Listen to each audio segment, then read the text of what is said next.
We have another distinguished panel, our panel on financial management. I'm going to start with Mark Eastman. Mark Easton served as Deputy Chief Financial Officer of the Department of Defense from 2009 to 2020. Before that, he served as Deputy Assistant Secretary of the Navy for Financial Operations and as Director of DFAS Cleveland, among other positions. Just on a personal note, Mark also went over his career as an evolution from being one of my favorite punching bags when he came up to meet with me on Capitol Hill and explain how the department was doing on financial management, to the person on whom I relied most heavily when I was in the department and trying to avoid failures and keep the reform effort on track. So thank you for that, Mark. It was a great transition you made there. Second, Asif Khan, Director of Financial Management and Insurance Team of GAO. Previously, almost 20 years in major accounting firms, auditing and advising U.S. government agencies. I had the privilege of working closely with Asif when I was the staffer for defense management issues. His work and the work of his teams was and remains the critical foundation for any congressional understanding that may exist of defense audit issues. And I'm never quite sure how deep the congressional understanding is, but I know that Asif has a deep understanding of these issues, at least. Finally, Chris Hanks, 30-year career as a defense analyst, researcher at LMI, RAND, and IDA, working in the areas of logistics, working capital fund operations, and defense business transformation. Author of several of the best informed and most clearly articulated papers on defense management and defense audit are available. Of course, I say that because Chris is also one of the few people who seems to share my view of the defense audit. So I'm not completely impartial on this issue. Jim Dominy has agreed graciously to be the moderator of this panel. Jim is an IDA research staff member specializing in resource management issues. He served for 30+ years in financial management positions at DoD, including as the senior official in the Office of DoD Comptroller responsible for managing the department's budget development and budget execution processes. And he is perhaps the person at IDA to whom we turn most when we want to understand how the arcane budget process works. So Jim, thank you for doing this, and I look forward to the panel.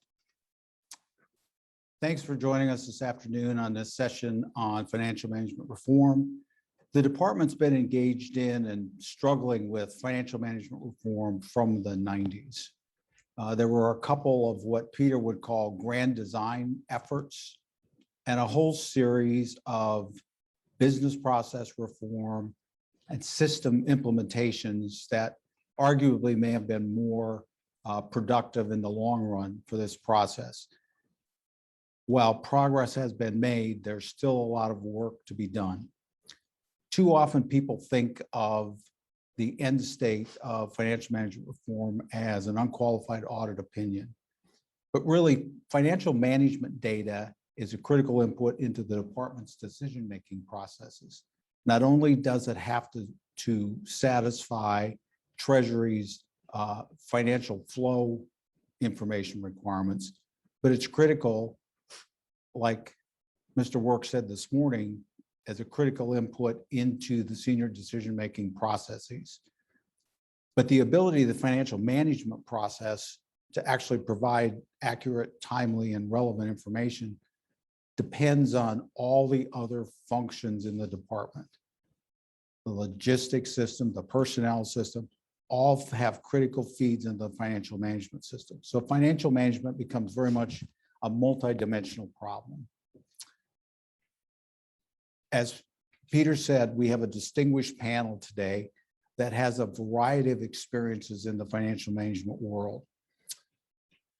Chris Hanks is going to lead off talking about whether a clean audit opinion is really the right metric to measure progress in financial management reform. Asif Khan is going to talk about financial management reform from the perspective of an independent oversight agency. And Mark Easton will follow up talking about how financial reform impacts the department's PPBE processes and including some of the key enablers. And then hopefully that will generate some discussions based on your questions.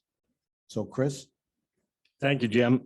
I want to start, having been stimulated by the morning sessions, to say that however the department proceeds with reform, it will be important for people going in to have a good view of the department.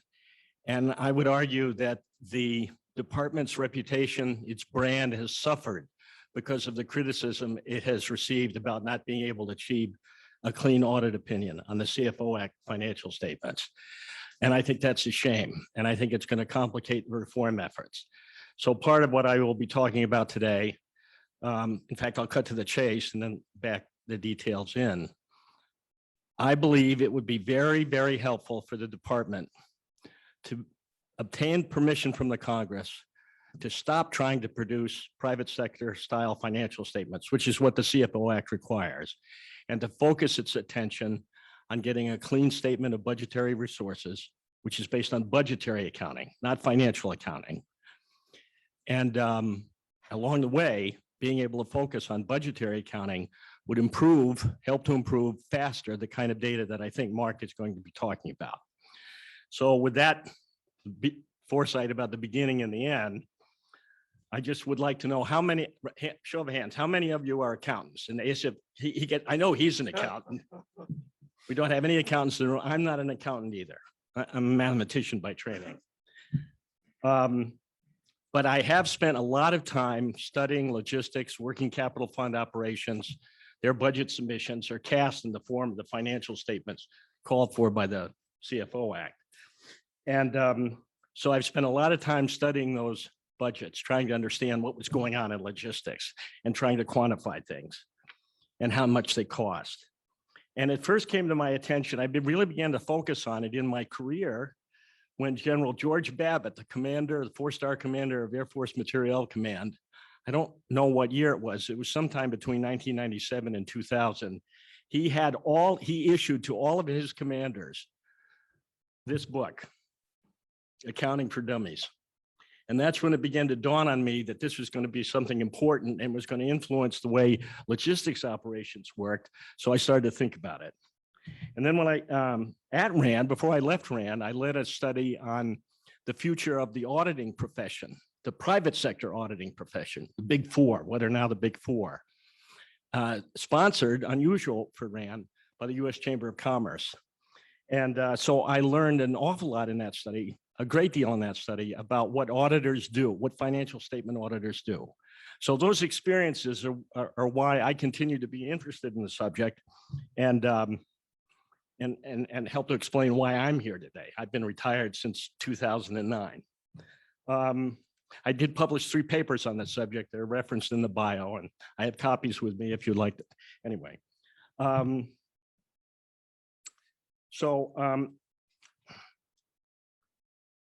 going to start by just quoting from Peter's book, because he and I are in agreement. His 3rd chapter in the book the title is Auditing the Pentagon. And at the end of the chapter, in the assessment section, he makes this statement: the DoD still does not have a good rationale for why it is trying to achieve a clean audit opinion on its financial statements at all. So what I'm going to do today is I'm going to give you 5 reasons, I believe them to be compelling reasons, why the production of private sector style financial statements, as required by the CFO Act, has never made sense for the Department of Defense. Now, there is a 4th, the statements I'll be talking about, just to set the stage here, a balance sheet. In the private sector, the standard financial statements are balance sheet, income statement, and cash flow. The focus in the CFO Act has been on the balance sheet and the income statement. And the income statement, in the case of the CFO, it has two parts: statement of net costs and statement of changes in net position. The balance sheet is the assets equals liabilities, assets minus liabilities equals equity. That's the way it works in the private sector. A 4th financial statement required by the CFO Act is the statement of budgetary resources. And that's the statement subject to audit, which says, this is the obligation authority you were given. This is how you executed it. How do those 2 things match up? That's the matching principle for budgetary accounting and for the statement of budgetary resources. And an audit of the statement of budgetary resources will be to check to make sure that when the auditor says this fairly presents the financial position and results of operations of the Department of Defense, it would be to say that that matchup between obligation and authority permitted by law in the authorization and appropriation legislation and obligation executed matches. And we can trust that the DoD is spending the money in the way it was given permission to spend money. And that statement of budgetary resources is where I believe the focus should be on auditing the Pentagon. Okay, so reason number one. First of all, we can all agree that the DoD's mission is to provide national security. That is the Department of Defense's mission. The DoD's mission is not to make profits or to build equity for its investors. But the financial statements that I just described to you, what I call them private sector style financial statements, are designed to inform investors or creditors or other people interested whether or not a business is making money and building equity. So at the very beginning, the whole idea of financial statements, accrual accounting, has never made sense for the Department of Defense. It does make sense for the government to do accrual accounting for Social Security, Medicare, and other long-range programs that have, shall I say, interesting unfunded liability issues. But that's not about the Department of Defense. Even the department, I would argue, even the department's working capital fund activities, which ostensibly are set up to be business-like. We talk about the businesses of defense. Don Scheikoff talked about the businesses of defense. He wrote a book about it. They are not businesses either. They are centrally planned support activities controlled by the comptroller's office. And the proof of that is how their prices are set each year. Yes, it's true. They know their costs because that goes into the prices they charge their customers. But the customers don't have much choice. When it's time to overhaul the aircraft or to order the spare part to keep it flying, they go to the supply window. And the supply window is supplied by, in the Air Force's case, Air Force Materiel Command. They're the wholesaler. So the customer doesn't have much choice. And on the inside the logistics command, the managers, they know what their costs are overall because it went into the price setting process, but they have no incentive to try to reduce the costs of those processes. And the reason for that is they know that if the revolving fund, which is being replenished by the sales they're making to those warfighting customers, if the net operating result is negative, the comptroller will direct the prices to increase next year to make up for the loss. If the net operating result is positive, then prices will be reduced. The working capital fund activities are centrally planned businesses. They are not operating in a competitive marketplace, but they do use private sector accounting. So DoD is not a business. That's the first reason why private sector style financial statements have never made sense to the DoD. The second is that financial statements as required by the CFO Act, I'm going to keep saying private sector financial statements. I want to stop doing that. I'm just going to call them financial statements. Whenever I say that, I want you to think private sector financial statement, balance sheet, income statement. Tell nothing in the private sector about how effectively or efficiently a business, a company is operating. There are lots of poorly run companies, and by poorly run, I mean companies that are not operating as efficiently as their competitors are operating, who are getting clean auditor opinions on their financial statements. In addition, financial statements don't tell you anything about the costs of internal processes. And by the cost of internal processes, I mean what managers need to know if they're going to, first they need to understand the cost of their processes if they're going to do anything to try and make those processes more efficient. They need to be able to measure that. Otherwise, they wouldn't be able to know whether or not they're getting more efficient. If financial statements told or contain information about internal costs In the private sector, competitors, all they would need to do would be to look at the financial statements of their competitors and they would understand their internal process costs, which could give them a tremendous competitive advantage. Financial statements do not describe internal costs.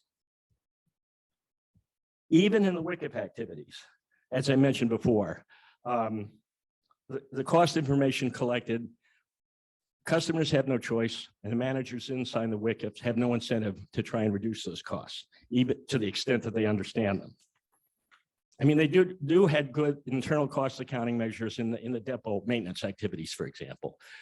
But I'm going to argue, although I've been away from it for a while, but I did research in the past, which showed that the depots became no more efficient after they became industrially funded, which was the term used for their revolving fund.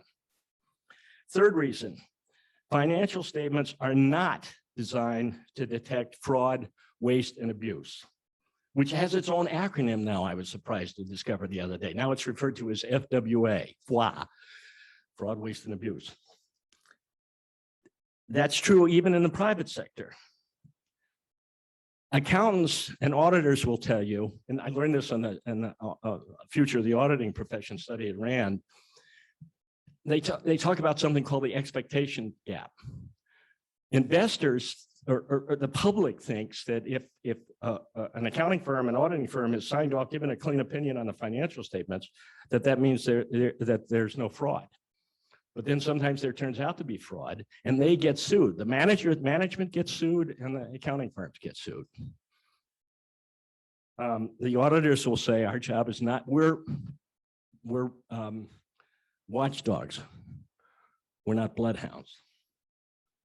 In business, fraud means not telling the truth in your financial statements. Either you haven't followed generally accepted accounting principles, or you've pushed the envelope so hard that you're basically lying to people who are trying to use your financial statements, deciding where to put their money. But what does fraud mean in the government? It is possible for contractors being hired by the Department of Defense to commit fraud, but it's the IGs and the defense contract, the DCAA, who are supposed to monitor that, not financial statement auditors. Fraud could mean obligating funds without having obligational authority to do so. But as Peter points out in his book, and Robert Hale, a prior comptroller, pointed out once, actually in a committee hearing, Anti-Deficiency Act violations of the DoD run on the order of about 3 cents for every $100 of obligation. Fraud is not occurring in the Department of Defense. And even that 3 cents on every $100, the financial statements and the financial accounting isn't going to help to detect it. Reason number 4. Financial statements are backward looking. How did we do this past year?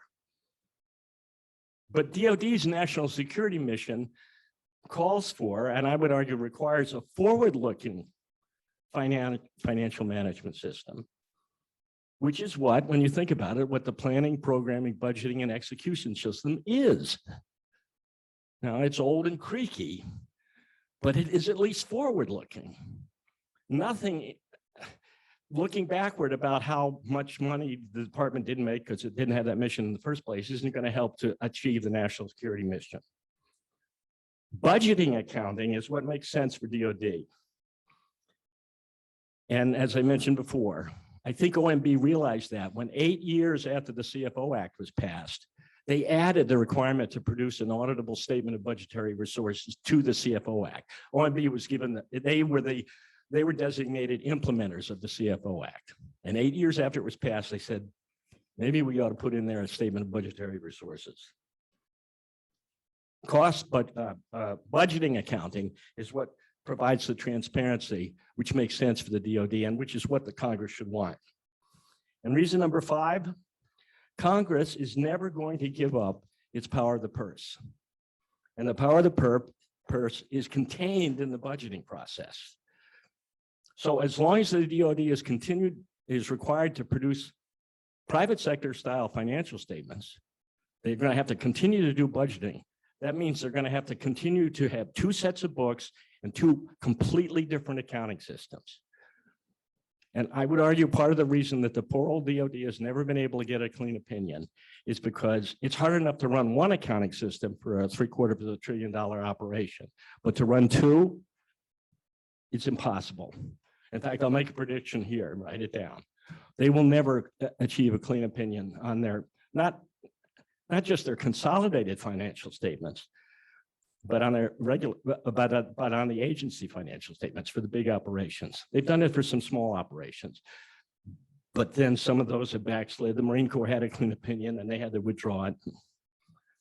The consolidated financial statements, it's another reason to rethink the working capital funds. It was mentioned earlier today, and maybe it's time to rethink those. I mean, why haven't they been able to get a clean opinion on the statement of budgetary resources? Well, I believe one of the reasons is if you look at the intergovernmental transactions that take place inside the Department of Defense, the WICF activities represent something like 20% of the total DoD budget spending each year. That's the funding that they're consuming. Trying to get down to transaction level data so that the auditors can do audit trails in something where there's a spaghetti of intergovernmental transactions, it makes that virtually impossible. So I don't know, I've probably used up my time, but I've given you the 5 reasons, and I hope Asif is still my friend. Thank you, Chris. I am your friend. Good. It's no, I appreciate that, and thank you, Peter, for inviting me here. And missed working with you on the Hill, but good to see you here. I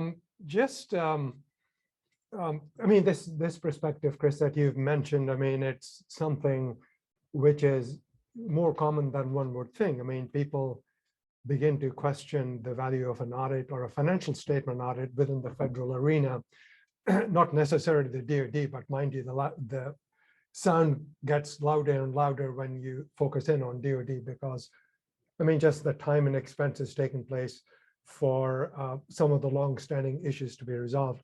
But let me back up a little bit. I mean, the CFO Act that you had mentioned, I mean, that was a result of great deal of mismanagement, not only within the federal government, but also within the state and local government before the 1990s.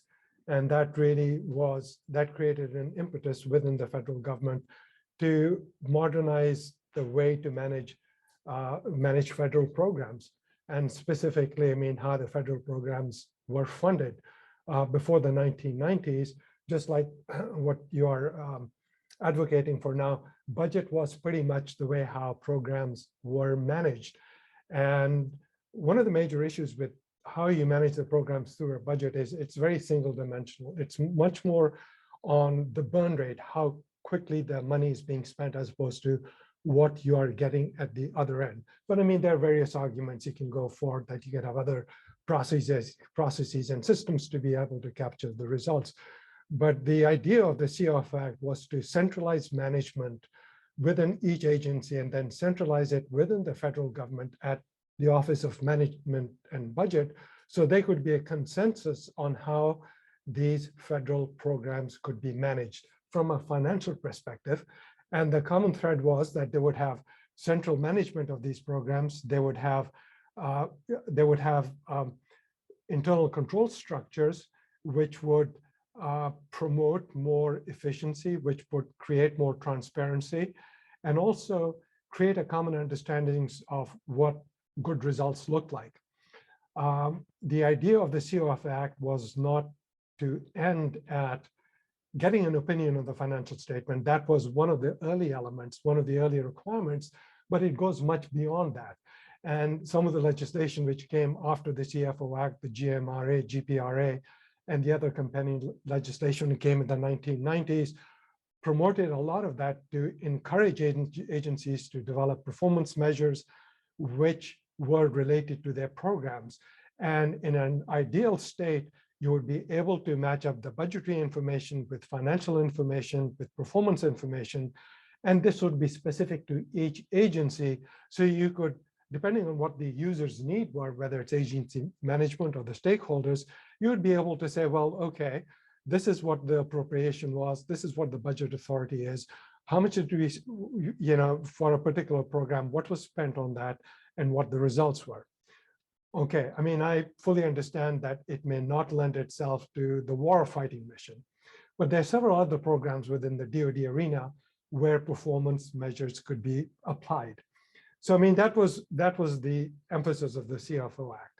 And it's 30 years on now. CFO Act, based on the work that we have done at GAO, has achieved a great deal of its original objectives.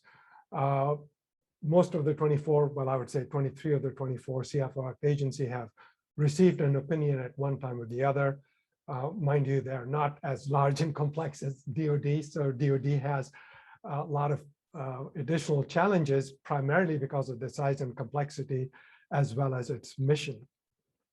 Plus, CFO Act also helped to centralize the governance of the federal government's management. It also highlighted the need for good financial management systems, and it also highlighted the need for auditable financial statements. Some of these are unmet. I mean, like I was saying, most of these agencies have been able to get non-qualified opinion, 23 of the 24, but they've not gone much beyond that. They have not really been able to develop mature performance management systems, performance measures with which to manage the programs as if they were envisaged by the CFO Act. So this is still work in progress. And I've read your papers, and some of this has been expressed in frustrations in the survey conducted by Grant Thornton. And a lot of this is to do with, I would say, kind of lack of funding in some cases, in the other cases, lack of, just too much was placed on too little people to be able to move through the reform that was envisaged by the CFO Act. Now, let me just move to the DoD financial management reform. I've been tracking this story of the CFO Act since the early 90s. I mean, I joined not the federal government, started the public accounting in the early 90s. First, I was in the private sector, then came to the federal sector of public accounting firms. And this was a great deal of excitement because being in Washington, federal government being the big organization there is, and if you were involved in public accounting, a lot of the tone that was set in the federal government was also followed by the state and local governments. State and local governments were able to progress much further, much quicker, I think soon after the CFO Act and some before that, because they really need to have the financial statements to be able to get their bonds and the other debt they have to incur. But just coming to DoD, I mean, I've seen a great deal of progress in the last dozen or so years. Peter has done a great job in outlining a lot of reforms, the financial management reforms at the department. The one that, in my view, stood the test of time was the financial management, the financial improvement and the audit readiness plan, which was initiated around 2005. And the reason I say that, because I mean, it kind of achieved a lot of the objectives of what was also in the CFO Act. It achieved a culture of change. I think, I mean, the management at DoD truly believes, views financial management as a priority. And, like Peter has mentioned in some of his talks at the various forums, I mean, rightly so, it is not deep. It is one of the priorities, not the priority, because, DoD's mission is warfighting, but it's heightened that financial management is very important. And in our view, in our analysis, financial management has become institutionalized within DoD. Very much so within the financial management community, but also within the other function. And that has happened through a lot of hard work of the DoD controllers and the CFOs of the different components. So, I mean, there has been a lot of heavy lifting. And also, I mean, I should really, at the behest of Congress, because Congress really wanted to make sure there was stewardship of taxpayers' money. After all, I mean, they were, appropriating money and directing where the money is going to be spent. So they felt really responsible and directed the department to make those changes. The fire plan and the reform also established, department-wide leadership structure. I mean, at least in the last administration, we saw the emphasis move up to the deputy secretary level, and I think it's going to continue in this administration as well. So it's really given it a lot of visibility within the department itself, and there's a consensus within the other functions that financial management is really important. And for me, it was personally fulfilling to see that it was one of the 3 pillars of the national defense strategy. So point being, there's a greater recognition within the department, within not only the financial management community, that financial management is an important area. And I think that condition is very important for the financial management reform to move forward. Otherwise, if it's an abstract, arcane exercise, it'll just become compliance. You will not be able to there won't be any value added to that. It'll just become a compliance exercise. We're doing this because of the CFO Act. Check the box. We have issued the financial statements. Yep, we got an opinion and move on. But not much else is being done with the information. So this institutionalization is the right condition for the financial management information to be used for decision making. The other one within the financial improvement, the audit readiness plan, was that the preparing the financial statements and putting them out as they were ready for an audit was a big step. I know when I started in the federal space in the in the mid 90s and the early 2000s, there was very little consensus as to which statement, this is within DoD, should be audited first, whether it's the SBR or balance sheet. Those are the 2 main statements. But I think in the early 2000s, in the mid 2000s, there was a consensus that let's move forward with a budgetary statement. And I think that was very wise, because budgetary information is the one which is used on a day-to-day business. So it was very important to have credibility to make sure the budgetary information was reliable, and also help to promote to get a buy-in within the department to move forward with this exercise of the financial statement audits. And one of the other things I think was very good that the department did, that they didn't really wait for all the issues to be fixed, because the readiness plan really encouraged the departments to identify what the impediments were, what the challenges were to producing good financial statements. But I mean, the leadership in around 2015 made a decision, let's really put this out to audit. And the first year the audit took place was 2018, whether or not the department was ready. Because to put an audit out to put the financial statements out for an audit, management needs to assert these statements are ready. But management was able to get around by being very clear that, look, we are clear that these statements are not ready to receive an unqualified opinion. But the key point was that we want to get input, we want to get feedback from an independent third party. What are the fixes? What are the areas and challenges that we face in reaching an auditable opinion?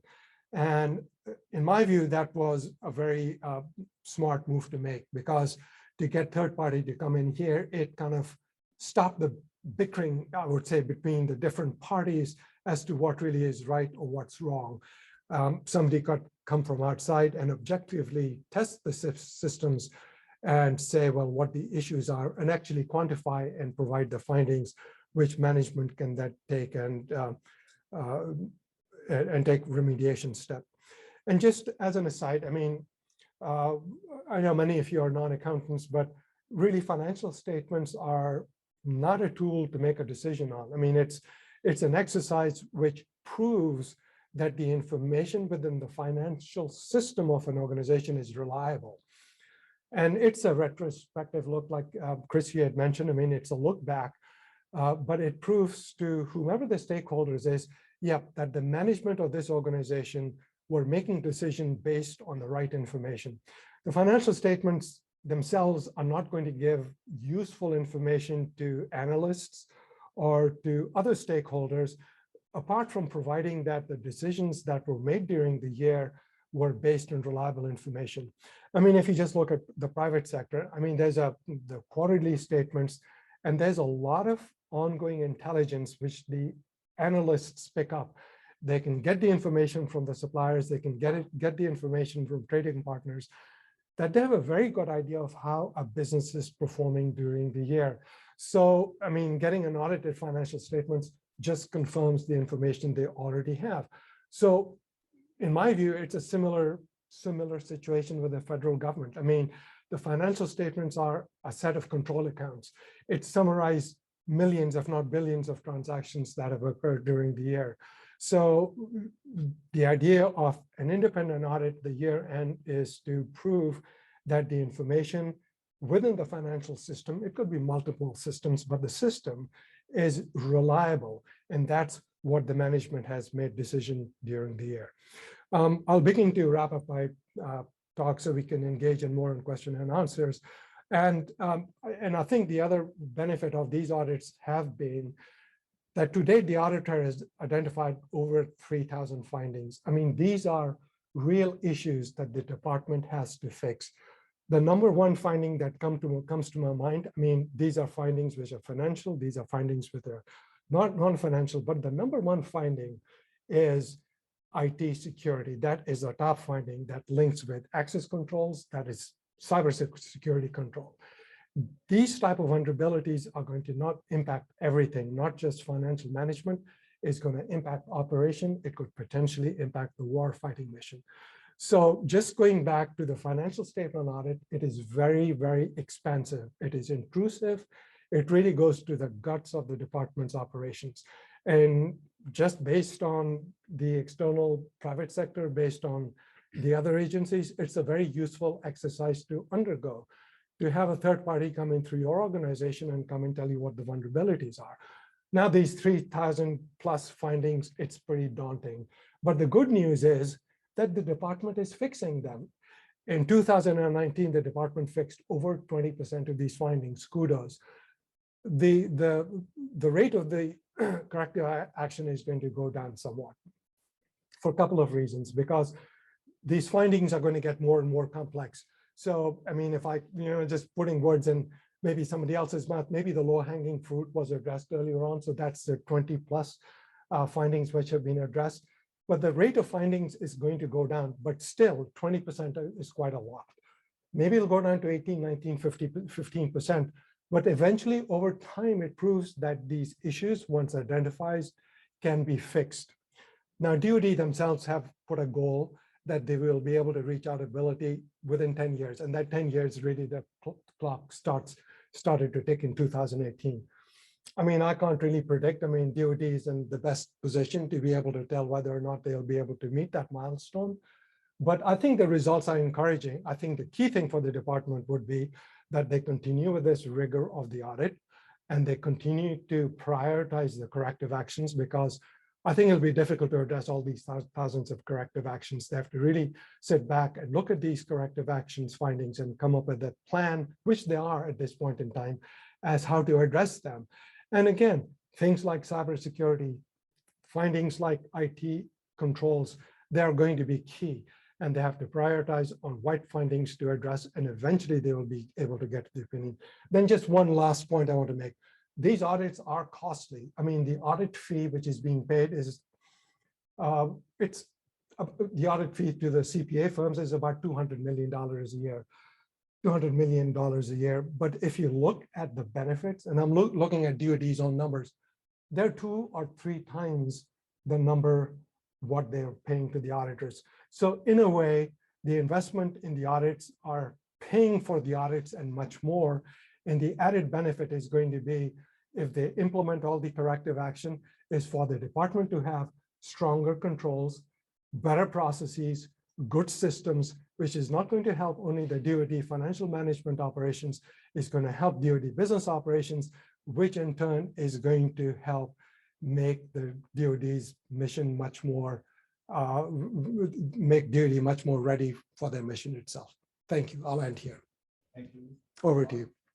Okay, good afternoon. I wanted to thank Peter for the opportunity to participate in the discussion today. I'm no longer at OSC.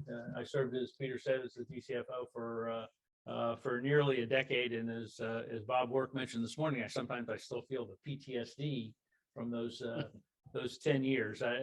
Kiddingly with Peter, we've gone through and had a lot of back and forth, and we've tried to, as Arun mentioned this morning, try to be very transparent. So I tried to engage heavily on the Hill. For a lot of that time, I could walk out of his office and I'm saying, if he's so damn smart, why didn't he come over here? But he fooled me, and all of a sudden he came back over here and was a great partner in CMO. So I wanted to thank him for that. Over my 40 plus year career, I spent a good portion of it outside the financial management community, and talking about financial management and financial management reform, certainly with David Norquist in the audience, Jamie Moore, and I have to recognize that they probably should be up here talking, and I know David will be up here talking soon. I had worked in the logistics area. I actually worked for George Babbitt. I read that book because he thought it was important. But what he was really talking about is the importance of not the dummies. And Chris outed me in terms of not being an accountant, by the way, and being in the position. But I think that the vision of high quality information that you could use for decision making, whether it's inventory management, personnel management, any number of things, is really the key. Asif, I think, made the point. Chris, I think, was very articulate. We've gone back and forth about the pros and cons of the audit. I wanted to hit 3 key points as a way to try to tie things together, because I think both Chris made some excellent points and Asif followed up. So we won't want to dwell on the mechanics of the audit. But the first thing is sort of PPBE, since I think we talked a little bit about that. There's a commission coming to take a look at how do we reform PPB, and I wanted to focus a little bit on the E part. A lot of times, the programming and budgeting part get a lot of play. The E tends to be a silent E in several regards, and so I think that that's an area that I think really might be the focus of financial management reform, and we'll tie a little bit of audit and enablers into that. I want to take a look at pros and cons of the audit very quickly. I think both Chris and Asif covered that, but I wanted to go back and give you a little bit of a back and forth, and then take a little bit about the future of FM reform, really focusing on data. The theme of data and data analytics has come up in every one of the discussions this afternoon. It is critical, and this is something that David, when he was comptroller, and carried forward as a deputy, I think really drove it home to be able to sort of tie this together. Talking about FM reform, you really have to use PPBE, that process, obviously an old process. I would make a case that it's fundamentally a sound process, but it's been criticized for sort of a lack of agility, maybe in the front end, particularly as things are changing so quickly. And we talked about technological changes. The E part, I think, whether the E refers in execution, I think that there's significant opportunities for efficiencies. And I think that the audit, has brought out some of those things. In Peter's book, I think, at least the way I read it, aside from the cost and some of the other points that Chris made, I think it's a question of prioritization. And I think there's a couple of key things that we really need to be focusing on. And I think that the audit brings that out. So, cybersecurity is one of them. Systems is another, and a lot of times the systems drive variability in process and data standards that we really need to go after. And then it's just a question of enterprise visibility. The audit first and foremost requires enterprise visibility, whether it's financial visibility or visibility of material. So I think that kind of visibility is important. And then in terms of the audit, to talk a little bit about the audit, I think it provides a consistent way to come back year in and year out. And this is where I've made a point, and speaking to many groups, when people say, well, DoD hasn't been audited before, we have auditors crawling all over us for any number of audits, but that is really more often than not a program audit. Could be a contract audit, but a program audit, and those kinds of audits come up periodically. This provides the impetus in a consistent way of looking at our business in a pretty high way, a pretty high level view of our business when you think about how large an entity some of those financial statements represent. The case for financial audit, I mean, I think you can go either way. I have to admit, when Chris began to correspond with me and focus on cost accounting, I mean, that clearly is something that I think is very, very important. I think that we've got a basis to be able to move forward. And Bob Work mentioned this morning, starting that trail. I think we've still got a long ways to go, but at least we've got a fundamental basis for that. I have always said the financial audit is foundational for reform, as distinguished from that is the reform. I think it's foundational because it highlights many of the impediments that we're going to need to solve are embedded in the 3,000 some findings that Asif mentioned as we go. So I've become a little bit of a convert, and I give a lot of credit to David Norquist when he was my boss in terms of really being able to connect the dots between operations and the audit, and not just the audit for the audit itself. If you're trying to make a case against it, and I think Chris did a pretty darn good job of trying to make a case against the audit. If he and Peter would have been more successful, maybe the last 10 years, I would have been able to focus on something else. All of those things are true, and you can point to specific areas in the audit. And the one thing that I have to say is, as Chris was going through and talking about the audit, is it's difficult to pick pieces because you're being audited using a particular set of standards. And so one of the things we found is we tried to go after things that we thought were the most important: statement of budgetary resources, existence and completeness. Do you know where your stuff is, which is critically important. Some of those things are so tied together, it's difficult to pick them out. But you can look at valuing military equipment, you can look at valuing environmental liability and property, and make a case that maybe we don't need to do all those things relative to the mission. But when you look at the case for it, I think we've been historically decentralized stovepipe, and in many cases, that's where our problems have been between those stovepipes, whether it's trying to improve the quality of information or having us break into tribes, functional communities to be able to do business a particular way. So we can show examples of the audit, really the data behind the audit, in terms of making significant progress to be able to identify dollars that can be taken in terms of dormant obligations, material that we can reapply rather than buy. Those are the kinds of things that I think make the case for. So I think that in general, the key element that supports the audit and business reform is data. And so that's the last thing that I wanted to talk about. Really, you know, as part of bringing together the audit, we had to identify a universe of transactions. And so to be able to have the auditor be able to make a decision relative to, have you captured all of this? How do we know we've got the right transactions included, the material included? How do we know it's in the right time frame? And so we built a view of that. And then with that view, we found that we could do a lot of other things. We're able to tie different business areas together. We changed the name, like you have to change the name or organization several times in DoD, but the latest name that we came up with was Advana. Not really an acronym, it's sort of a smash up of two kinds of words in terms of advanced analytics. Using that universe of transactions, which provided a financial picture, we were able to leverage the cost accounting work that I think Peter and Bob Work had begun in partnering with the DCMO and later the CMO in the cost accounting area.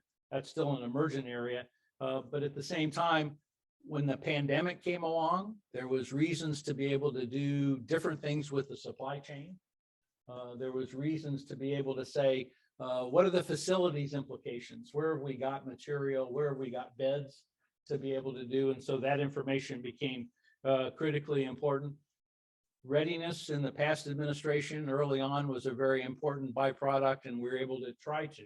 This is difficult because readiness means a lot of different things to different people, to be able to use that financial picture to be able to get a better relationship between resources and readiness. And then one thing that has recently happened is to be able to give the COCOMs a picture of their view in terms of the business that's taking care in their area of responsibility. So if you think of it as a Venn diagram, you have on one side, one circle, you have sort of the back office functions where you have the budget and you have material, personnel, a lot of acquisition things. And on the other hand, you have the operational domain. With data, we're trying to join those two things, because whether you're looking at it like a NEO operation, you need to know, like in Afghanistan, for example, you need to know the material that's available to be able to support that operation, which takes place in the intersection. And so that is the kind of partnership, whereas the financial management community before had was in its own stovepipe in many regards. You know, there's a budgetary process, there was a compliance related process. With data, I think that the financial management community can become much more of a partner. And again, I think that the audit serves as developing the requirement for that kind of enterprise visibility, given that we have to put it to actionable use. But the data is foundational to a new role for the financial manager as a business partner. And again, we talked a little bit about acceptance of risk. I think that there's a lot of things that we can do to be able to accept more risk, but the moving forward data and you know, trying to move forward in the area of standardization and simplifying processes, cybersecurity. Many of those things are going to be driven and reinforced by the audit. I think that you can agree that there is a public confidence aspect to the audit when people look at all of the rest of the federal agencies and they see DOD as not having a clean opinion. All along before, this is one of my problems in terms of as long as it's taken. I think that Peter makes some good points in his book in terms of the process that we use. You know, was it the right process? Did it prioritize properly? Many of those things. In retrospect, I think that we could have done it a lot better. I honestly don't think that we really had a good feel for it up front to be able to do it. But with that said, I think that the financial audit provides an impetus. You know, can we do it with less resources? Can we, you know, can we prioritize differently? I think the opinion will be important from a public confidence perspective. And I think over the past several years, I think public confidence becomes more and more important. So I think I'm going to leave it there. And Jim, we'll see if we can get some questions from the audience to talk about financial management reform. But I tried to pull, you're not supposed to ask any questions. No, I'm not going to. I just want to make a comment. The others did. Can I make a comment, Jim? Quick one. This is a credit where credit is due.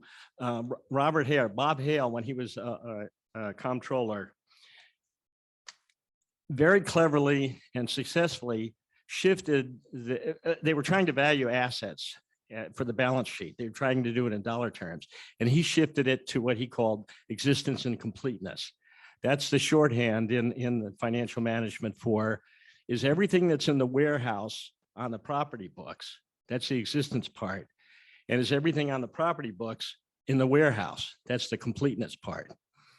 And getting that information has paid off in many cases. And if you read the articles about what's happening in financial management, quite often you will see the citation of how the savings have been approved has been a result of the existence and completeness effort. But that's not what a balance sheet is about. The balance sheet's in terms of dollars. And the other thing that Bob Hale did was he focused attention and got everybody to agree. Let's get the SBR done. Let's get a clean statement of budgetary resources as our first step, incremental step on the way to a financial audit. And as I said before, SBR is about budgetary accounting. And I believe a lot of the data that managers need will be obligation data coming out of the budgetary accounting system. And then one final comment, and I'll be quiet. I hope the data effort succeeds because the Department of Defense badly needs good managerial cost accounting information. And I believe the Advana effort is an example of that, and it's doing it with obligation data, at least initially. My worry is, as long as the requirement to produce private sector financial statements remains in place, and it's not achieved, and it's announced every year and trumpeted by the media, I worry that the Congress will lose patience, and they're going to close their ears to whatever progress the DoD can make on using data to make itself more efficient, because a senator will pound the table, and he could be a Republican or a Democrat. You still haven't got a clean opinion on your financial statements. You don't know where you're spending your money. It's not true, but the Congress will go there every time. Thank you. I'd like to start the question and answer with an online question that we have from Phil Kendriva of Navy Postgraduate School. It says, question for Chris. Budgetary accounting only captures legal events, promises made, which we call obligations, or promises kept expenditures. Cost accounting captures costs of internal processes, as you stated. Financial accounting captures data on what is owned and what is owed. Each captures different information about the same sequence of events. Why is having that additional information a problem? Well, I think I'll answer that by saying that when pressed or woken up in the middle of the night or surveyed by Grant Thornton, I don't think we can find an example of a manager anywhere in the DoD who says, I'm using the results of the financial accounting to make decisions about how I run my operation. So if nobody's using it, why are we doing it? They're using budgetary data, and they pay a lot of attention to that, but they're not using, it's true that in the end, down at the transaction, the financial management regulation is very careful to make, and goes on at great length to make the distinction between obligation and cost. In the long run, more or less, obligations and costs are going to match. And who cares if they don't match up at the end of this year at the cutoff for the financial statement? I think all the department needs is good budgetary accounting, and there's no need to spend whatever it is we're spending on private sector accountants to audit and try to force all our data systems to do two kinds of accounting. Okay. And I know Phil. Thanks for asking, Phil. Questions from the room? Yes, sir. Mark, you just sort of ended up on a great point in terms of public opinion. And on it's huge. It's probably to be explained to the public. After today, I would bet that there's media coverage of the discussion. One of the points will be, Pentagon still can't get a clean audit. That's what the headline tends to be. What can or should the DoD do to communicate success better, or should it not bother? We just keep doing what it's doing and ignore the noise, with the understanding that sometimes senators do pound the table in public, don't give you recognition in private. What should we be doing in public? I think we just need to continue to beat the drum and emphasize, at least I think Secretary Norquist in his last, or at least one of his testimonies to the Senate Armed Services Committee tried to put it in plain English in terms of why is this important? How does it relate to things? But at the end of the day, regardless of how much time you spend, people that don't understand what a financial audit really represents to start with. In terms of the mechanics, they understand that the financial audit is representative of the health and integrity of their company or their mutual funds. And so I think that we're going to constantly be subjected to that kind of shorthand. We just need to continue to beat the drum and make those relationships. I think that I talked to Arun this morning. I think that we have tried to make sure that the committees on the Hill understand the value proposition. Quite frankly, I hope as we're looking at PPBE reform, they're within reason to be able to use that as a more effective means to communicate to make the communication for the president's budget over to the Hill and to be able to do that. I think there's opportunities there. But I think that the data and the use of the data is something that we need to continue to put in layman's terms so that people can understand, because there's many fewer people that really understand accrual accounting and financial reporting.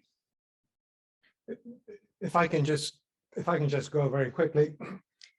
I mean, I think educating other people is very important, that it's not binary. Getting a clean opinion, not a clean opinion. There's an intermediate stage which DoD is going through right now to demonstrate progress. That's why it's important to have that number out there saying that, look, we were starting off with 3,000 plus findings. We have whittled them down to, we've reduced them down by 20%. We are going to continue to get additional findings, but here is, what progress we are making. Just be very transparent about that. And I think laying out that timeline is going to take X years. And this is similar to some of the other agencies. So they have an understanding and a realistic expectation of what they can expect. So, I mean, that's going to go to help them understand where it is. Yes, sir.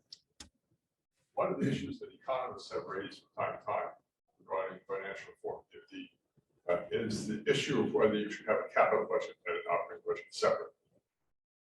One of the reasons for wanting a capital budget is because since the expenses, operating and capital now both shown together, you don't really know what you're consuming in terms of resources. A very big acquisition build-up, like the rating build-up, you're using that over a long period of time. It's not all consumed the first year, but expenditure is many. So two-part question. First, would a capital budget for DoD be an interesting idea from a managerial perspective? If only because it gives a more accurate picture of what the country's actually consuming in terms of its resources. And second, to the extent this interesting idea, how much would the clean audit crusade contribute to doing a good job on that front? I mean, I think it's a very interesting idea. When we were trying to deal with the issue of valuing military equipment as an example, because you can make a case that it just doesn't make any sense at all. We toyed with the idea and we didn't pursue it with trying to say let's audit the exhibits that we're sending to Congress to be as part of that capital budget. So I think it's something that and we discounted it because of some of the feedback that we got from GAO too, but maybe not a lot. But to be able to, some of the folks internally didn't like. But I think it's something that we could very well, seriously pursue. it's something I've not tracked up with you, but I'd address it. I look at it this way: more transparency, the better. How much money is being consumed, and I think what I'd said earlier on about the audit, it is going to help strengthen the process with which you can track that type of information. As an anecdote, at one point in time, there was an analyst at OMB who proposed that each acquisition program in the department go to Treasury separately to borrow the money for their program. And the idea was she was trying to get the capital cost into the cost of the program. Talking through the practicalities, it quickly fell apart because I said, well, you're going to have program managers trying to do arbitrage on, do I borrow now? Do I borrow next year? But it was an attempt to do that, is to try to get the capital cost of this equipment into the budget, because they would have to be appropriated then to pay it back. But it kind of fell apart because of the intricacies of them. Yes, Bob.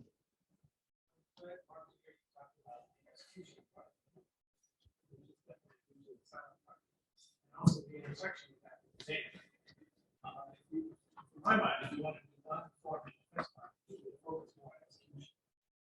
Because today, most people who are financial people, operating support acquisition, they're building plans that are not going to last long.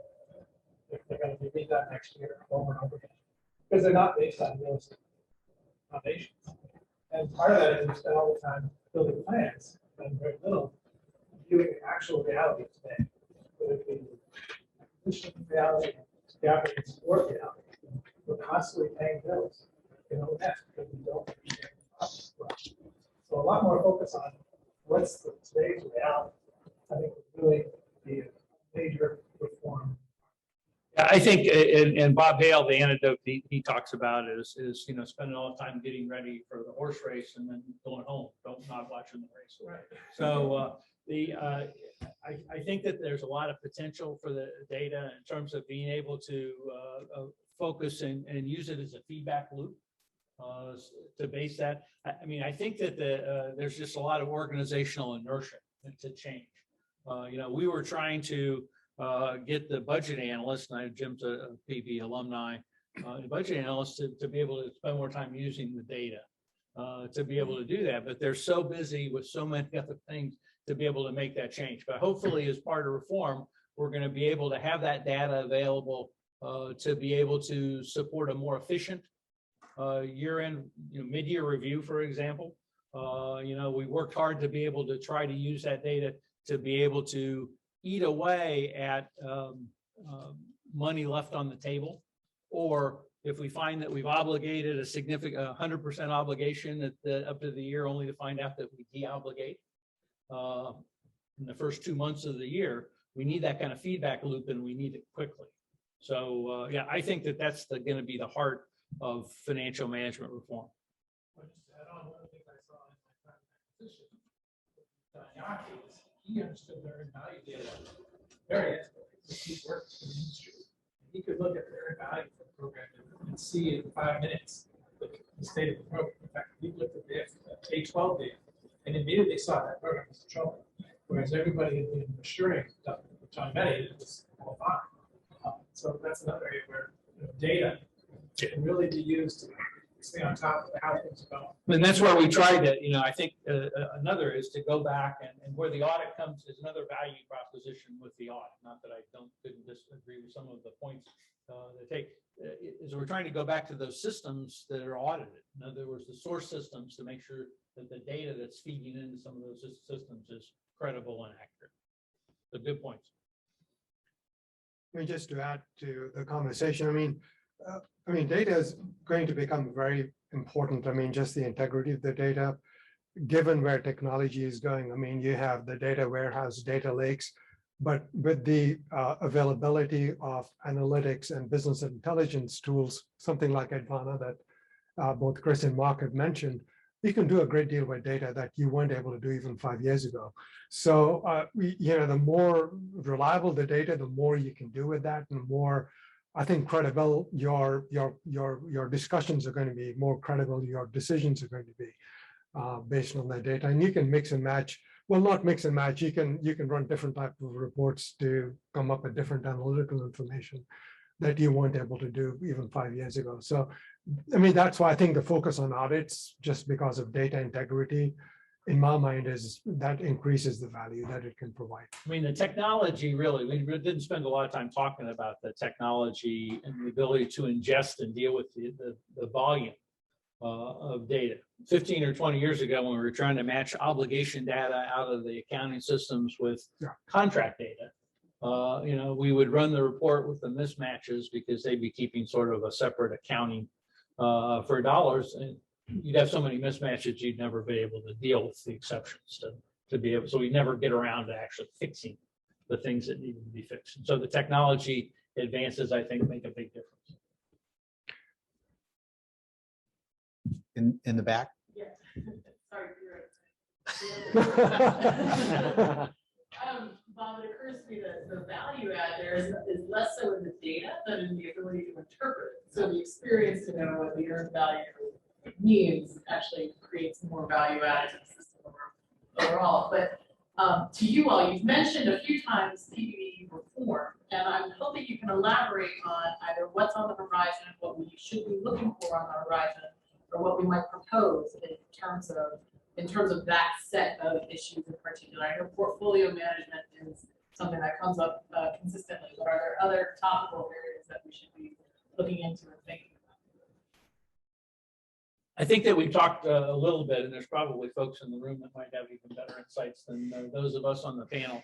I mean, I don't even know how much of PPBE reform would focus on some of the execution things.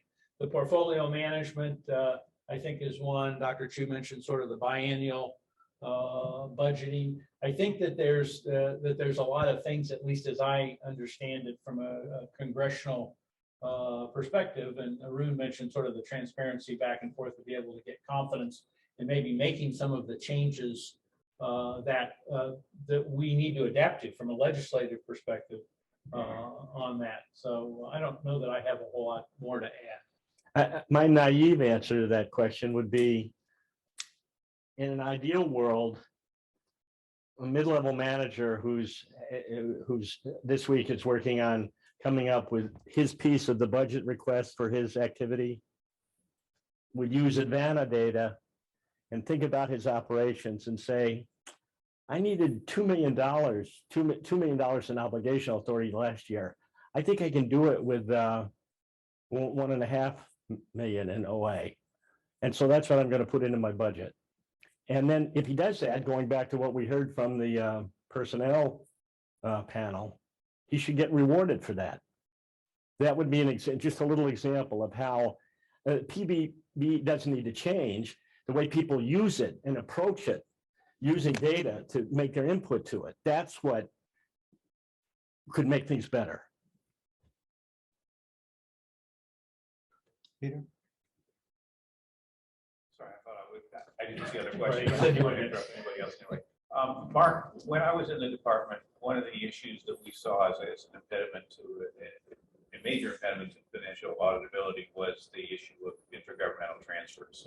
And I was frankly astonished that 25 years after the CFO Act, the department did not have an effective mechanism for accounting for them. It wasn't really, and it seemed like if that was a major hurdle you had to get over, somebody would have gotten to that problem within a 25-year period.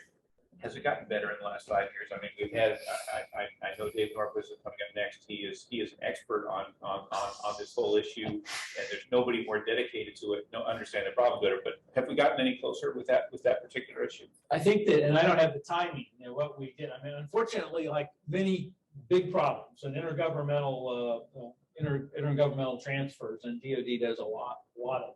So a significant amount of transactional business. We wanted to try to rely. So if we were in a position that people use against me many times, we have to wait for a system to be able to do that.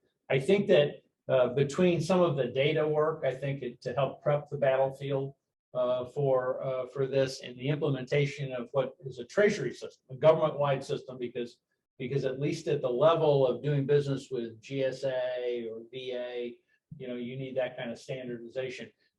That's the solution, but it is a large problem. It was one that we were tying to the implementation of a system, which is often not a good strategy. But that was the approach. So I don't know that we've made significant progress in that regard. If I could just add one more note, my recollection was that DoD's intra-DoD intergovernmental transfers were on the order of $100 billion a year, and intergovernmental transfers between agencies were some fraction of that, so that one reason that DoD has a greater problem than the rest of the government is that its transfers of costs are of a magnitude not only relative to the federal government as a whole, but relative to its own budget, just much greater than any other agency has to deal with. Absolutely. Peter, I think I'd mentioned it to you, but I'll just say it again. There's a very easy solution to solving the intergovernmental transfer problem in the Department of Defense. Stop doing revolving fund funded operations and make all of the support activities, make them appropriated again. They still have to defend themselves in the budget battles inside the Pentagon, but there are tools to do that. Okay, thank you all for participating today. And hopefully this was a good setup for your next speaker. Thank you.